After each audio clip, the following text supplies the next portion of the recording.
been an eventful week for Penn State football. There have been transfer portal happenings. There has been some coaching changes, adjustments made to Penn State staff. And I am Nate Bauer. I'm joined by Sean Fitz to talk about all of it. This is the Blue White Illustrated Daily Edition.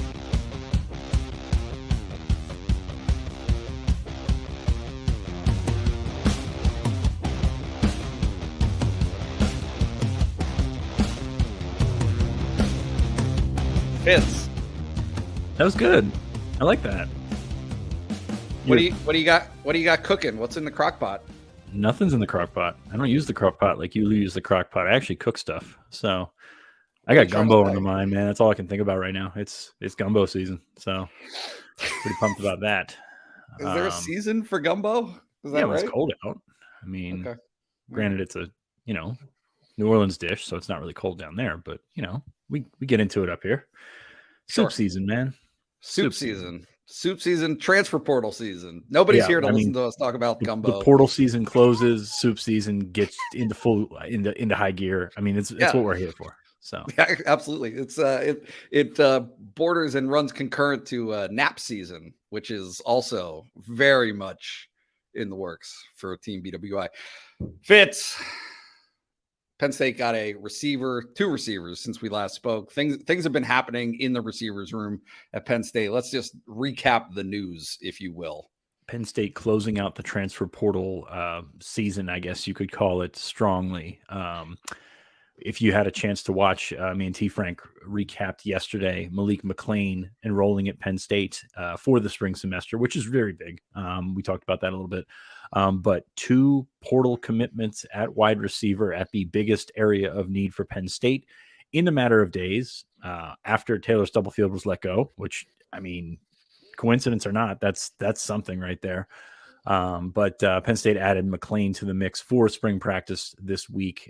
That is definitely a big deal because you look at what Penn State was putting out there for the spring. Cephas will be back at Kent State to finish up his undergrad degree. And, you feel good about getting him in after the spring, but that's kind of irrelevant when we're talking about blue-white game and things of that nature.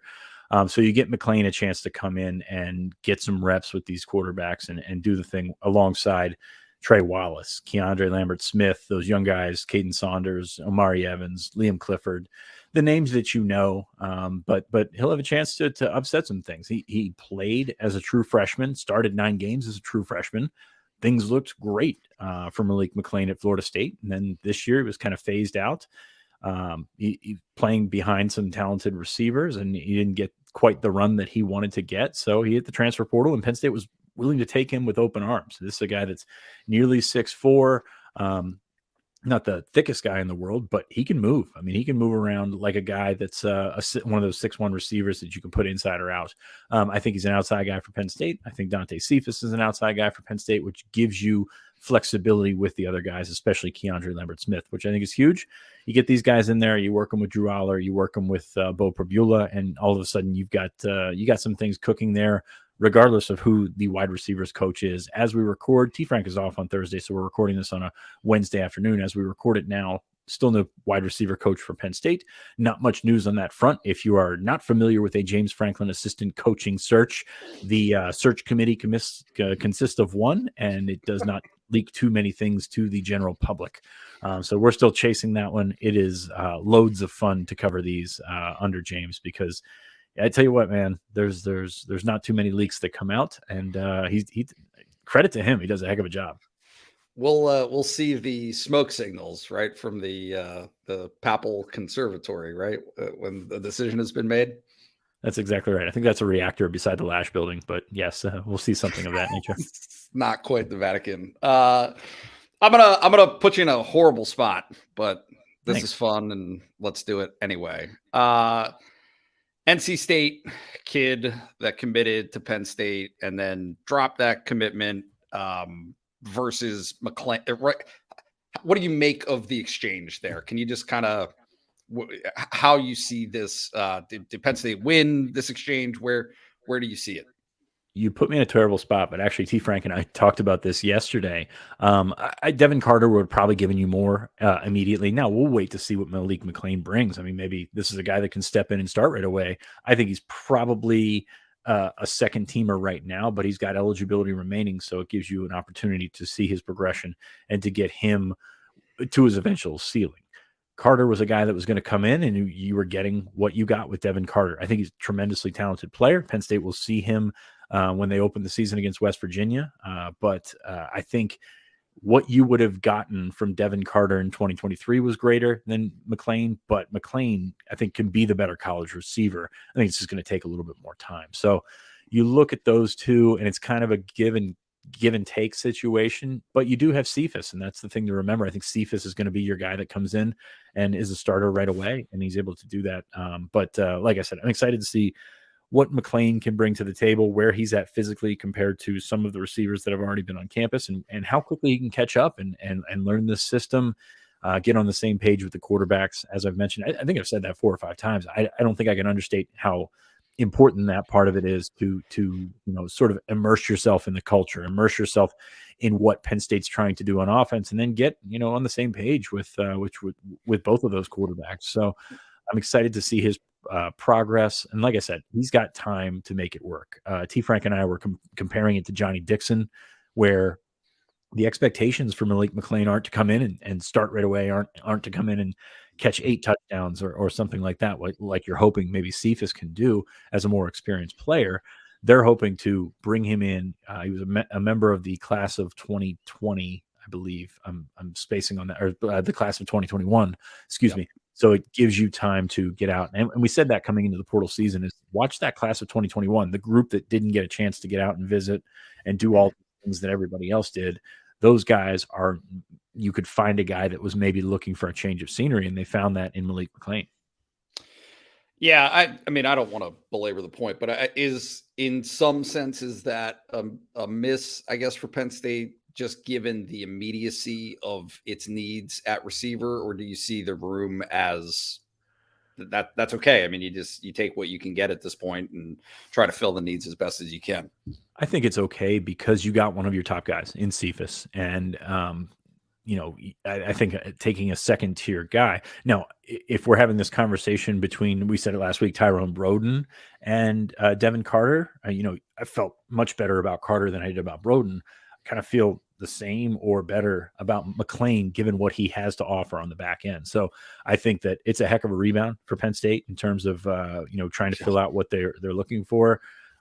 Getting 2 guys that would come in as starters, especially with Wallace there and Lambert Smith there, I think is a tough ask because it's something that has kept guys away, in the portal this offseason. Is there's not too many slots to go around, and guys not saying guys don't want to compete. Some guys don't want to, some guys don't want to compete, but it's very tough to sell one open job to 2 guys that can potentially take that. So maybe a month ago we were thinking about the household names that kept popping up with Cephas, with Dante Thornton, Caden Prather. Maybe you get the right combination of those guys, and it's one thing. But I mean, from where Penn State was even a week ago, a week and a half ago, we felt that they were going to get Cephas, but you weren't sure what they were going to do with that second slot. And now that they've gotten McClain, who has size, has speed, has some production, not as much production as you were probably looking for, but some production.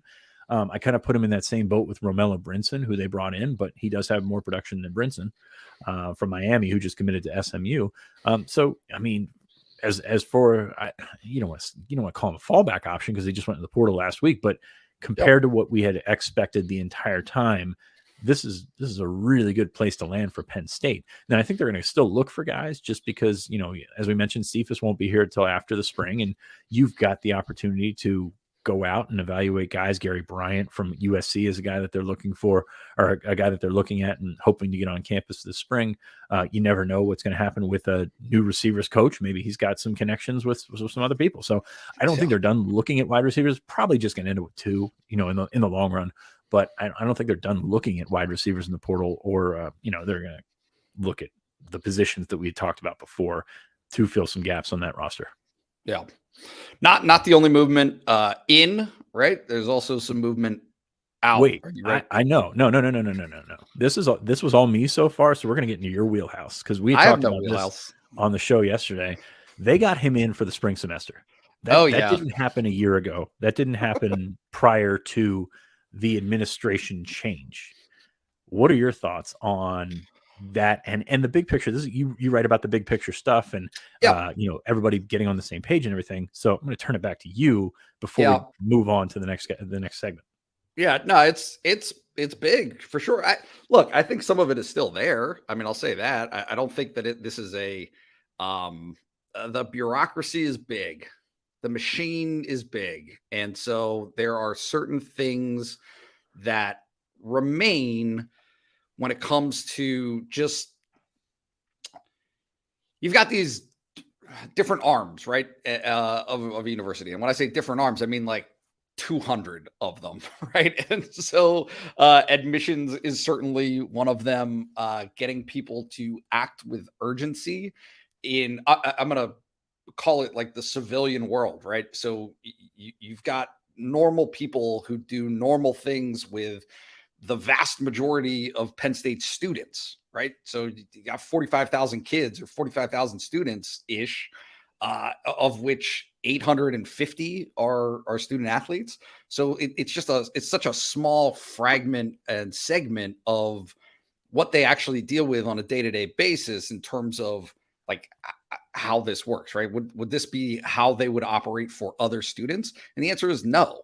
The answer is no. And so we've seen it for years and years and years that it has been a challenge to reconcile that, to get there to be a different standard and more of an impetus of urgency to get people in, right? And so I think that has been long been a frustration of James Franklin, and not limited to him, right? I mean, there are other programs at Penn State who have been under the same circumstances, especially in the era, I should say, of the transfer portal, where it's quick. It's quick. And the fact that Penn State's semester has already started and it's not the end all be all, that it immediately cuts that window off, is a win. It's a win for Penn State because it creates some more flexibility where they can get a kid in. And, we're recording on Wednesday, kids at class, right? Like he's taking classes on Wednesday. So that transition to be able to make that work.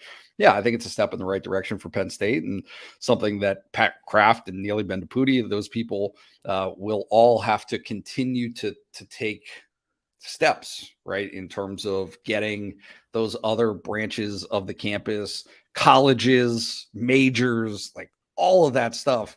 It seems so far away from what we talk about on the daily of like football, right? But it's relevant. It all comes into play, and the things that Penn State has traditionally struggled to really acclimate to. Right, and I think Pat Kraft, huge part of that, because this is a guy that wants to win football games, and not saying the people before him didn't, but like he puts more of an emphasis on what will it take to win football games. And I know you're a basketball guy. I know there's people that listen that are wrestling fans, hockey fans, a ton of sports at Penn State. But football, as the cash cow, has been, the one that has looked to steer the ship for a long time. And I think they're moving that direction. I think Pat Kraft is really, really falling into that.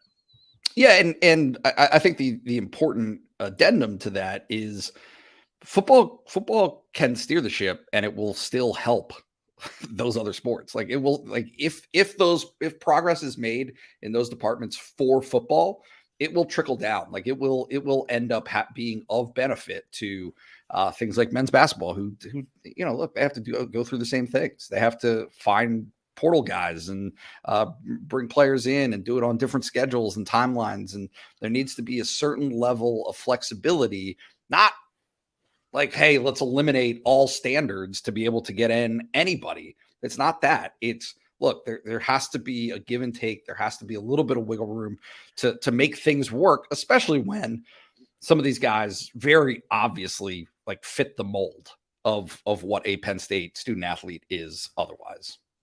Right. Do you think Pat Kraft was going to chase down the ref from the Wisconsin game that called the charge the other night? I don't think he was there. I don't think he went to this one. But hey, it happens all the time, right? Naismith Award candidates always get charged calls against them with under a minute to play. Oh, how about that? Jaden Dotton's in Anyway. the portal. Okay. Speaking of which, segue. Speaking of which, so 4 players in the portal moving out. Let's start with Jaden Dotton. What do you got there? That's been one that we've been waiting for a while in terms of figuring into the mix at wide receiver. It just didn't seem to happen. This is a guy that's battled a lot of injuries, like not big things, but he's battled a bunch of piling up injuries, over the long haul of his career. Started one game last year, and that was a result of Parker Washington getting hurt on a punt return before the first drive. So he got in there, started the game, and that was pretty much all we saw of Jaden Dotton. So not a huge surprise. Not a huge surprise that he's out. The ones that we have on the paper to talk about, instead of just getting a text from Greg Pickle, Kevon Lee. I think that's the interesting one. You did a little reporting on this. Kevon's not coming back. It's a situation where Penn State's moving into the spring with 2 scholarship running backs with Cam Wallace and London Montgomery set to arrive after the summer, what have you. So that's going to be a thin ice situation in the spring. And Penn State hasn't gotten a portal guy.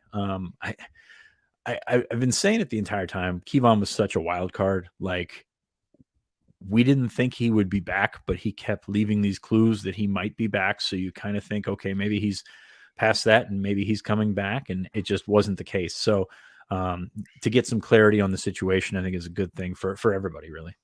Yeah, I think it was a difficult spot, right, for a lot of people.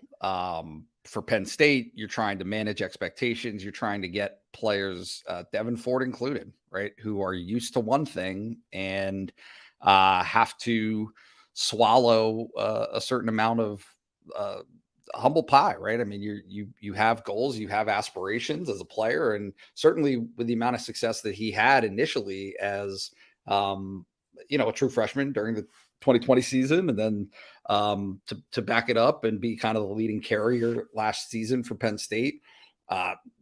Two freshmen come in, and that was kind of it. I mean, he really disappeared after the Auburn game. I think he got hurt in the Auburn game. He appeared maybe, I guess he came in the Northwestern game, but never played again after that.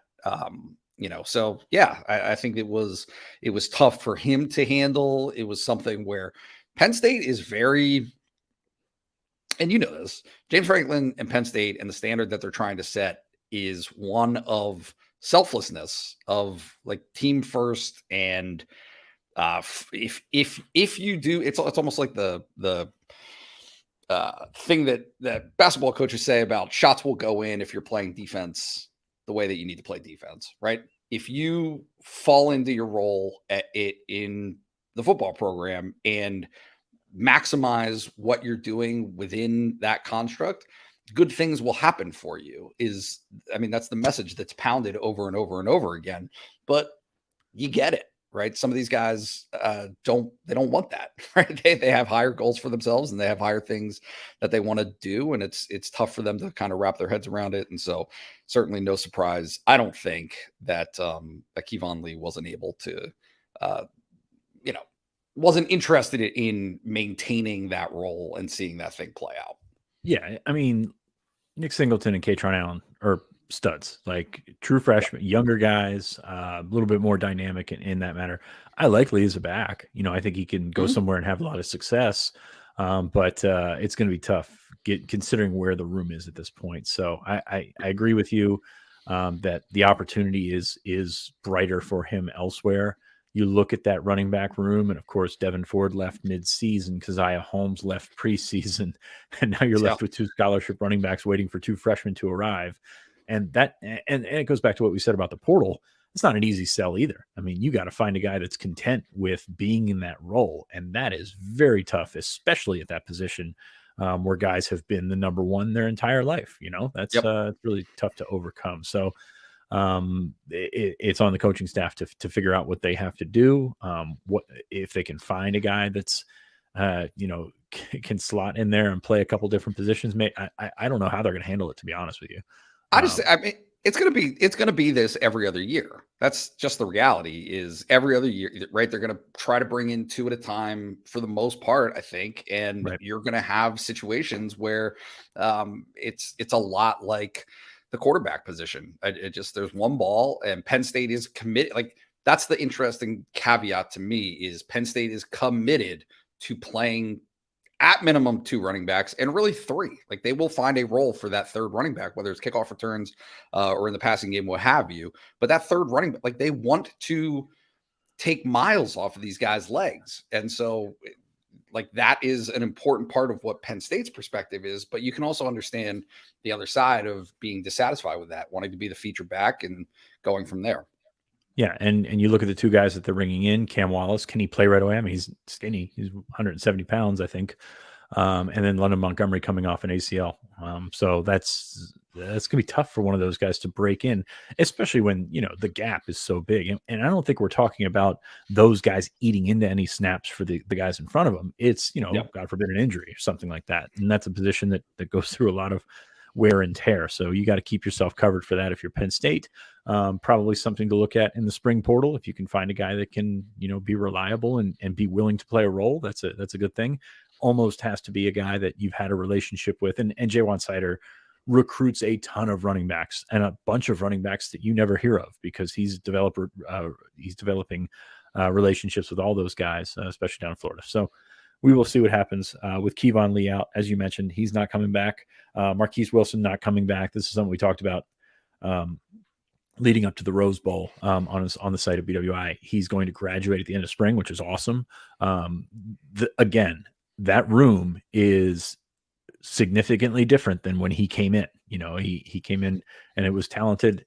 Now with Joey Porter gone, it's still pretty talented. You look at Kalen King, Johnny Dixon, and Storm Duck. You're looking at those 3 to be the 3 guys. So I think Marquise Wilson, who can be an FBS starter, I believe, is going to go elsewhere. Very interesting to watch West Virginia try to load up on Penn State portal guys. They got Fatuma Moba last week. They offered Marquise Wilson. They offered Jamari Budden, who also went into the portal. So I guess that's Neil Brown's plan to face Penn State with multiple Penn State players on his roster come 2023. Doesn't hurt, right? You get all that playbook inside info. And I mean, remember when Johnny, right? Yeah, right before the pick game. Yeah, for sure. Yeah, we'll put that. Did you see the halftime adjustment stuff with Peyton Manning this week? Speaking of overcooked storyline, things like that. I sure did. Things that don't exist, halftime adjustments. But yeah, it's fantastic. But anyway, Kevon Lee out, Marquise Wilson out, Jamari Budden out. As we record, Jaden Dotton out. The portal is supposed to close on the 18th, which is the day that we're recording. But this all goes through compliance. I believe they have a 2-day buffer where if you get your stuff in by today and they don't get it out until Friday, I guess, at a certain time, then they should be fine. You could still see guys come out on Thursday and Friday, although the numbers have pretty much gotten themselves where they need to be. So Nate, big question. Yeah. Was this portal season a win for Penn State? This is my question to you, not you to me. Yeah, you're stealing things from me. Also, just so that we clarify this, you're not expecting anybody else in to Penn State. There's a couple of guys that I would watch. Oh, like you mean into Penn State?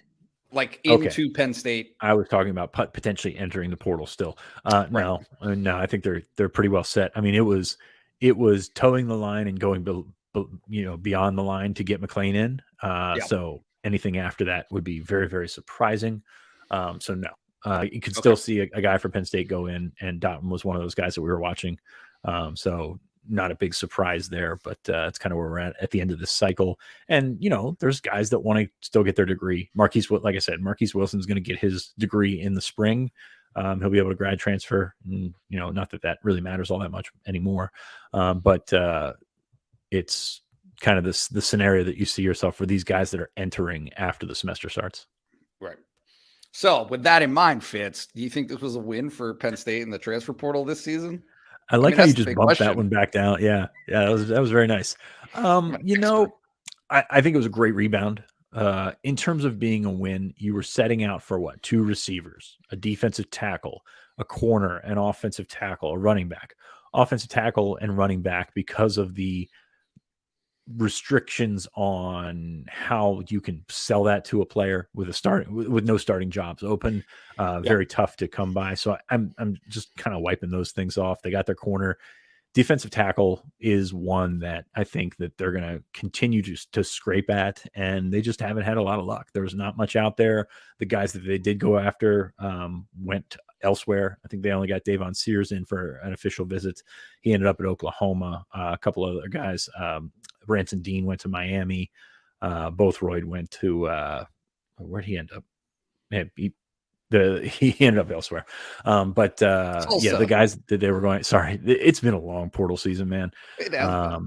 But when you compare it to what they lost Fatorma Mulba to West Virginia, Christian Veillard to Pitt, Rodney McGraw to Louisville, Davon Townley, they lost back to themselves. Because he left and came back around. Jeff Davis to Stony Brook. Malik McNeil still not found anywhere. And then there's 4 that we just mentioned that just went into the portal. You're feeling pretty good about that. I mean, the lack of attrition has been kind of staggering in that you didn't lose major snaps. Kevon Lee had 68 regular season snaps last year.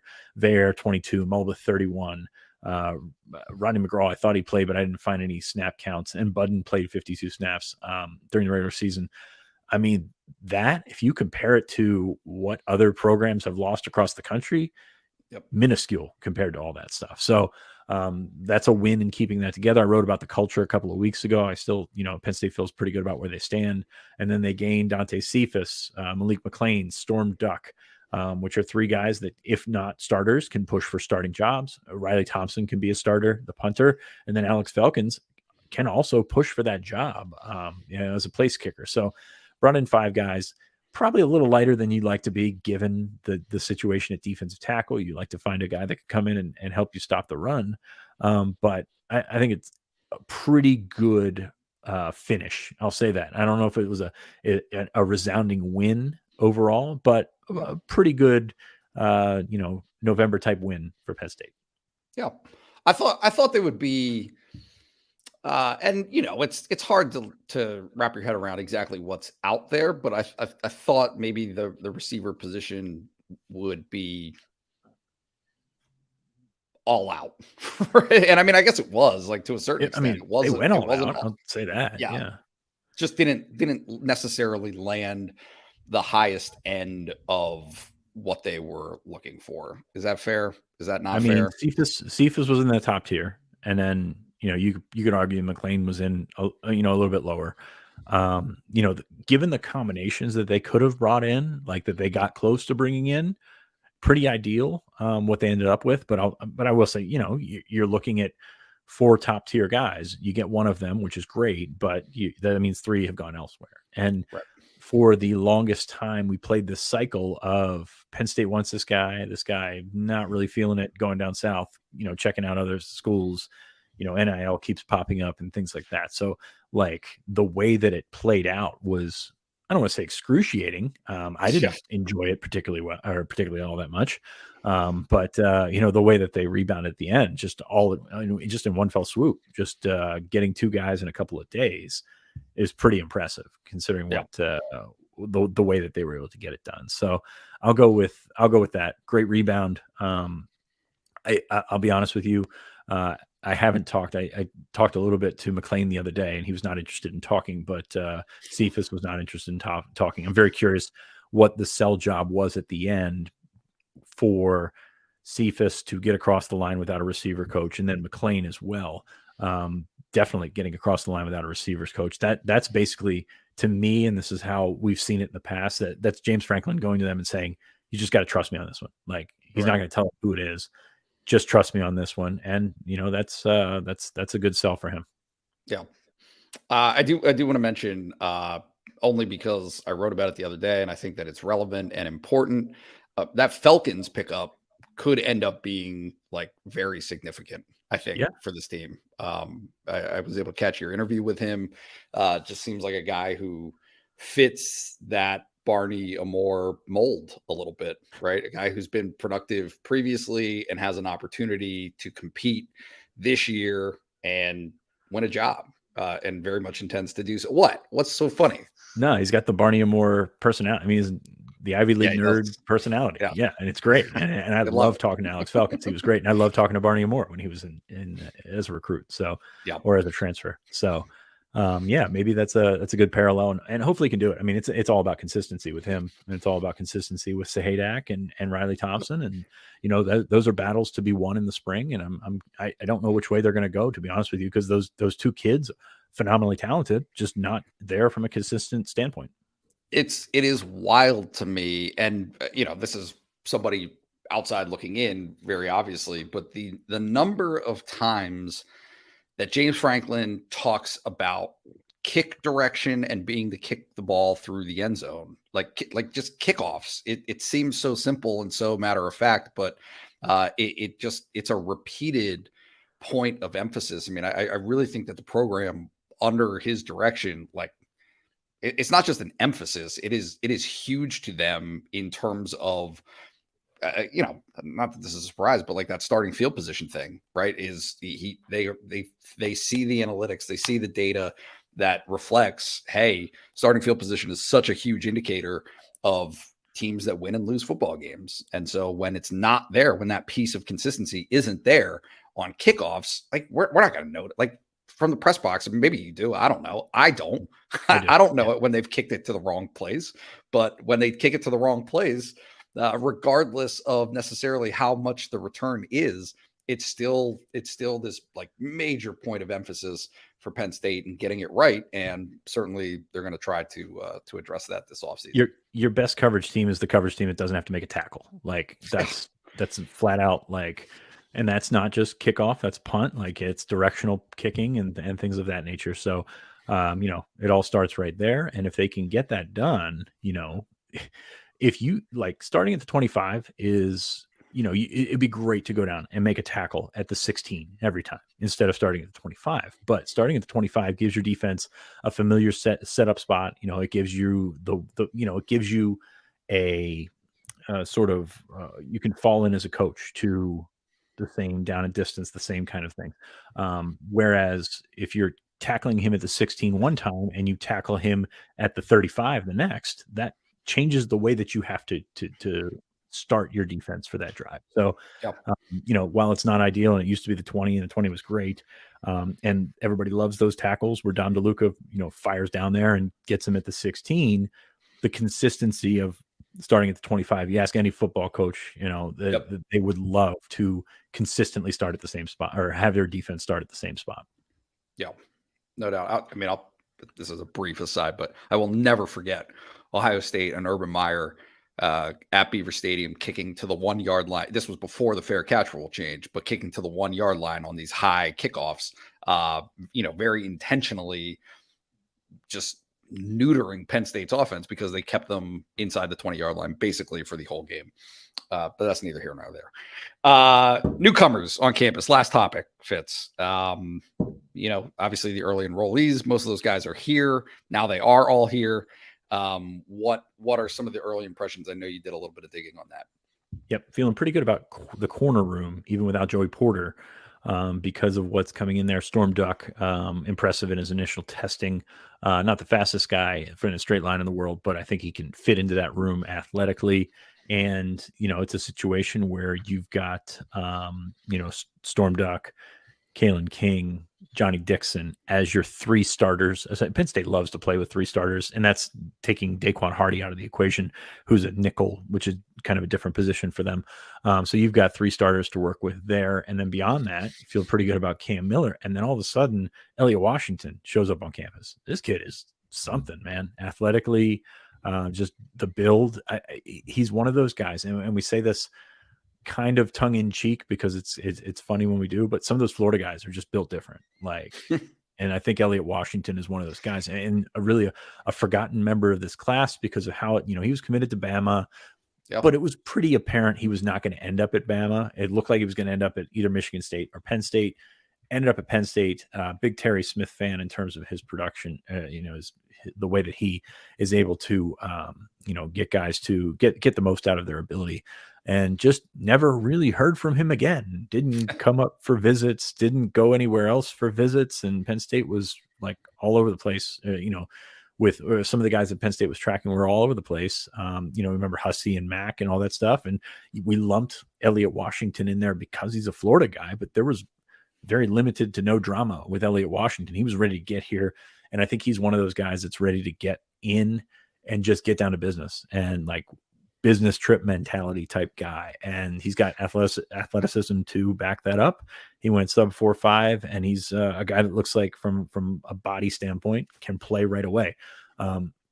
Is he ready to hop Cam Miller? I'm not sure. We've heard good things about Cam Miller, but I'm encouraged by that, especially with Wilson leaving. We knew Wilson was leaving, but encouraged by where Penn State stands in its top 5 slots at its outside corner positions. Yeah, no doubt that could be a little bonus to get more out of that initially than you necessarily expect. I know you had a couple more notes here. I think maybe Rojas and Birchmeier are guys that you're keeping an eye on. Yeah, Penn State was very good in Virginia, and 2 of those guys from Northern Virginia are impressive athletes. Tony Rojas, we know. I mean, this is nothing earth-shattering. We talked a little bit more in depth in our piece that ran earlier this week. You should definitely check it out. But Tony Rojas' size, athleticism combo, pretty special in terms of what he brings to the table. He's going to have to add some weight. He's still not over 200 pounds, but he's going to have to get there. And then Alex Birchmeier, the guy that we've labeled as an interior guy the entire time. I think Penn State has talked about starting him at tackle, and the wrestling, I think, shows through in terms of his arrival, his strength, his agility, things that he has to work with. And I think he's a guy, when you're comparing him, I know Javen Williams was a 5-star in our rankings this week, but when you're comparing him to Javen Williams, Anthony Donka, definitely see Birchmeier getting to the field fairly quick, in a quicker manner than those other 2. Yeah, and that's this is way off, and we have a lot of time to talk about it. But I mean, do you see any of those 3 guys, like, just given the nature of Penn State's depth chart there on the offensive line, as being in a position to break through right away? Yeah, I mean, you look at what Penn State's bringing back at tackle, and I think it's pretty apparent why Penn State wants to find a guy that's maybe could be a 4th guy. You're losing Bryce Effner, who wasn't going to start for you at the end of this or at the beginning of the season, but by the time that the November rolled around, the Rose Bowl, he was a starter for you. So you're going to go through offensive tackles. You got Olu back, obviously. You got Caden Wallace coming back. You got Drew Shelton coming back. Are you comfortable with Jimmy Christ as your number 4? I don't know. I think Alex Birchmeier can be pretty damn good. So I think he can press to make his way in there. He's been an interior, he's been projected as an interior guy. I'd love to see him as a center eventually, but he has the size, he has the length to play at offensive tackle. So I think that Birchmeier, given everything that we know about him, given what we've seen from him on film, certainly has an opportunity to slide into that. While that might not mean he plays and gets through that 4-game threshold, or 5-game with the bowl threshold, and maybe keeps a red shirt, I think he can play. Like, I think he's a very exciting prospect that could seemingly play early for Penn State. Sounds good. I think that's it, Great. Fitz. We've run through the time allotment, and there are 9 months to talk about Alex Birchmeier cracking into the 2 deep on Penn State's offensive line. So with that, don't expect any huge breaking news between now and the next time we chat, but it's been great, Fitz. I don't know Please why you would say that. Why would breaking news? Say that. No, you're right. Well, I mean, there should be maybe there's going to be a wide receiver coaching hire. We'll see.